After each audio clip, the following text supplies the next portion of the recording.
I've talked about my friends and about the importance of loving them and telling them that you love them. And I've talked about my parents and their background, and I've talked about my mom. And now I want to stress the importance of not only loving your mom, but of telling your mom that you love her. So let me tell you a bit about my mom and I's relationship after I finished my undergraduate degree at McGill and how it affected my mental health. When I moved back home to Toronto, my mom was beyond herself. She was terrified and stressed and was bent on making sure that I had a job and prospects and really just a future.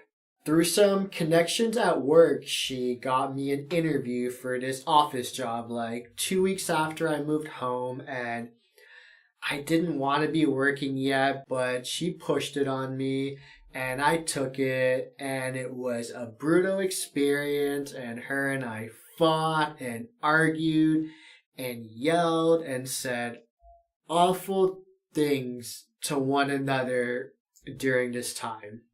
I wanted to quit the job, and she was beyond herself. And I wanted to go work at camp that summer, and she was beyond herself because I shouldn't be working at places like that at my age anymore. And again, we fought and yelled and just didn't see eye to eye.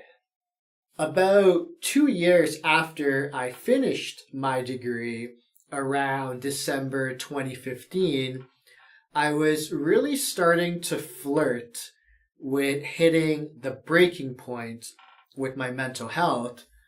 And I would try and talk to her on the phone about how I was feeling anxious and scared and depressed. And she would throw things back at me like, you just gotta pull yourself together and make it happen.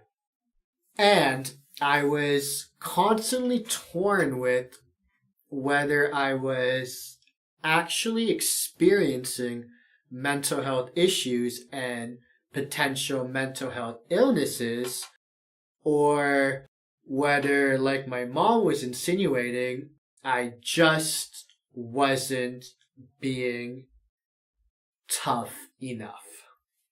And let me say, I think that a lot of people experience this particular internal debate. And regardless of what's fueling your personal toughen up side of the debate, whether it's parents or partners or whatever, it is one of the most debilitating debates that I believe that anyone can have. In March of 2016, March 28th, I went to the emergency room in Montreal because I finally hit that breaking point. And I had ran out of excuses for that toughen up side of my internal debate.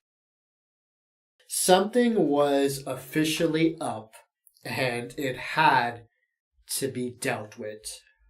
Afterwards, I let my mom know, and I was actually already going to Toronto that weekend, and so my mom set up an appointment with a therapist that she knew of through a coworker, and I went for the first time in my life to see a therapist and to talk to this neutral, non-judgmental figure, and it was an amazing experience.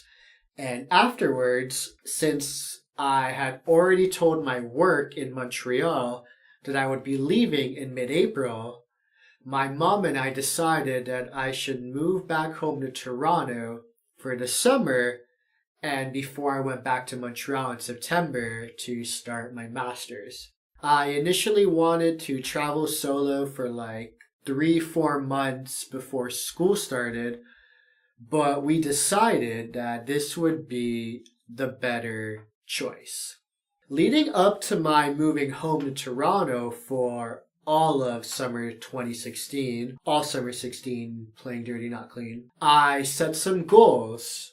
Towards the top of the list was to push through the differences and the issues and the history that my mom and I had, and to develop a proper adult relationship. I wanted us to become friends, to become homies. I saw the potential in us becoming homies. We worked hard at building that relationship and that friendship. We worked hard. We aired a lot of shit. And over the course of that summer, we became closer. I became more and more comfortable letting her into my mental health struggles and my confusions and fears and anxieties since university ended. And she, on her end, became more comfortable, more and more comfortable, opening herself up to properly listening and to being there for me in an emotional way that was actually pretty new to her. You see, all that stuff from before about Brian having a job and what kind of job Brian has and all that fighting that came from that, it wasn't about the job. It was about her fears of failing as a mother, of not being able to provide as a mother.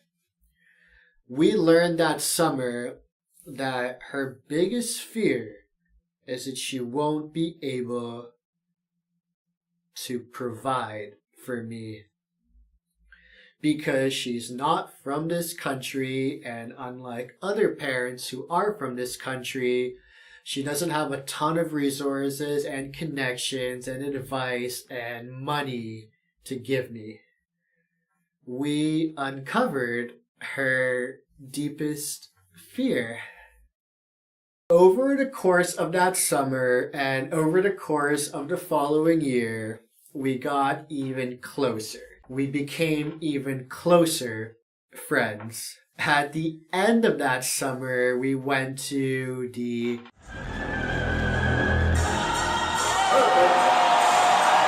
Kanye West St. Pablo tour concert in Toronto, and it was her first ever concert. And it turns out she's such a Kanye fan, of course, as a result of being such a huge Kardashians fan. And oh my god, is she ever into the Kardashians. Like, it's actually so much fun watching the show with her. And she is currently obsessed with Jonathan from the show, and she's like always explaining to me how she's sure that he's like one of the masterminds behind her success. Anyways, coming back, she's such a Kanye fan, and she was so into Kanye's Wolves music video and the Famous music video and his Yeezy clothing line, and she actually bought us the tickets for the show because she really wanted to go. And she waited in line with me for over an hour before this show so that we could buy merch. And the St. Pablo shirt in the last vid was the shirt that she got for me, and it was her suggestion for me to get that specific shirt. And this is actually her shirt. This is her shirt that she bought for herself, and she lets me borrow it from time to time. And at the show, when she came back from the bathroom, she said this girl who was like my age came up to her and was like, "Oh my god, are you here with your son? That is so awesome. You are such a cool mom."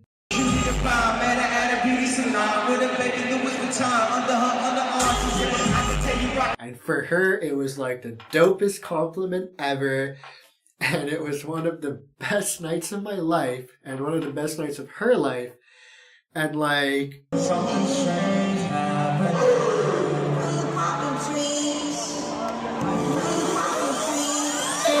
A year and a half before that, we were nowhere near any kind of night and experience like that being even close to our radar.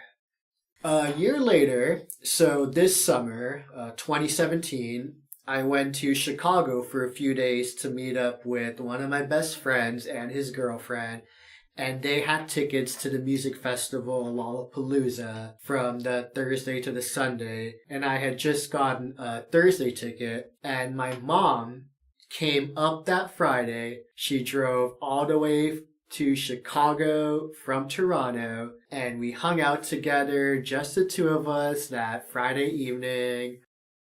We got Chipotle. You gotta get Chipotle whenever you're in the States. And we hung out Saturday and then drove back to Toronto on the Sunday. And that Sunday, I will never forget. Over the past few months, I had shown my mom a bunch of music, and one band that I had shown her that she particularly loved were the Lumineers. She loves them. Even before that trip to Chicago, my mom kept saying how she was so excited to drive back with me and just chat and just listen to music. So on the drive back, we were doing just that. And then I think we were going through Michigan at that point, and I kid you not, the sun was starting to set. I put on the Lumineers. I put on songs from the first album and songs from Cleopatra, and this feeling started building up, and I quickly knew what it was and quickly recognized that it had to be let out. And I struggled with it for a few songs. And then, and I think Stubborn Love was on. I just couldn't hold it anymore. I took my mom's hand and just started to cry, and like really cry, like bawl, like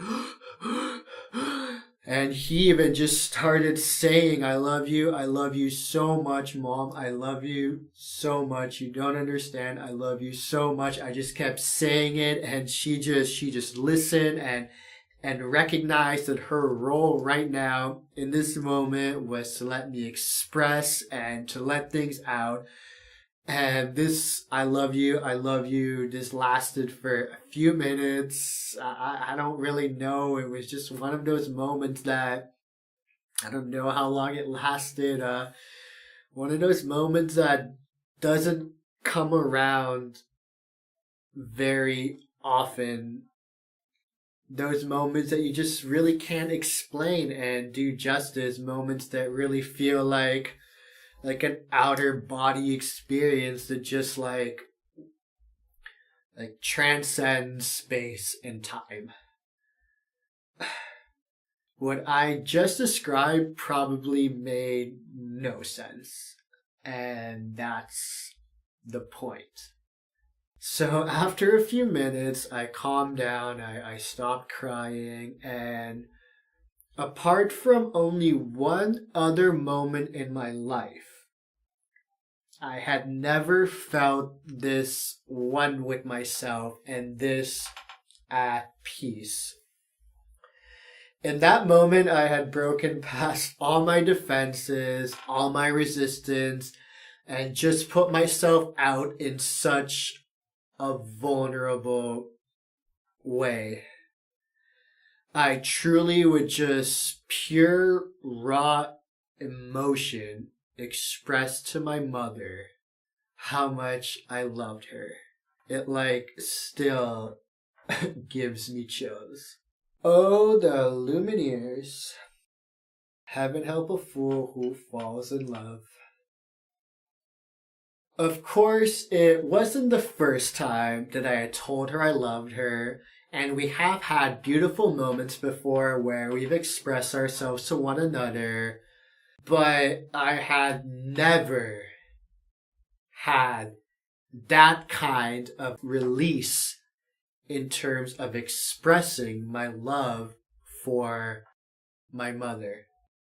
You always hear about the benefits of catharsis, of letting out all your pent up emotions and just surrendering yourself to the expression of those emotions.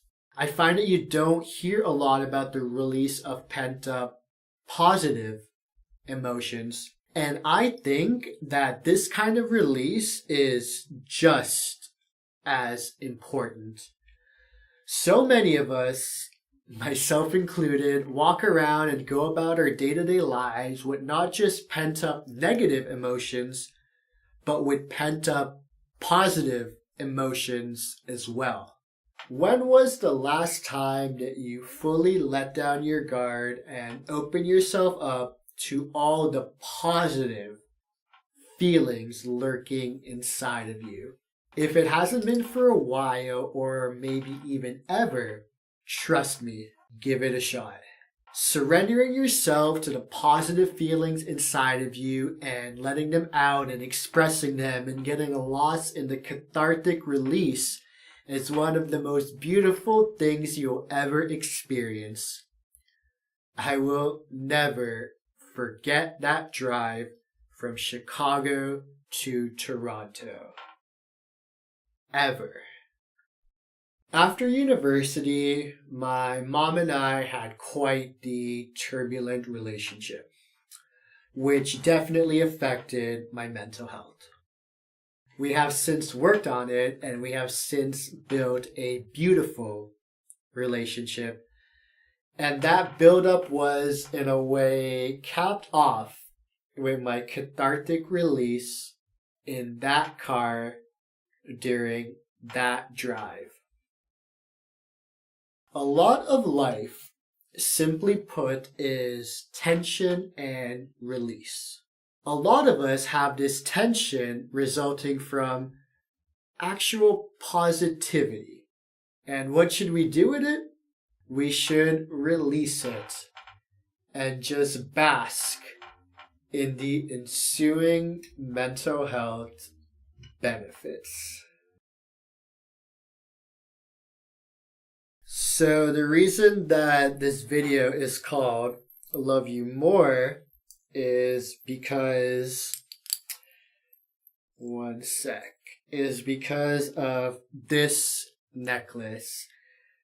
My mom got it for me last Christmas, and it says Love You More. And she explained to me that no matter how much I love her or how much I express my love to her, she will always love me more. And I am a very competitive person. I love to win. I hate to lose. But she can win this one. She does love me more. I can't take that away from her. She can win this one.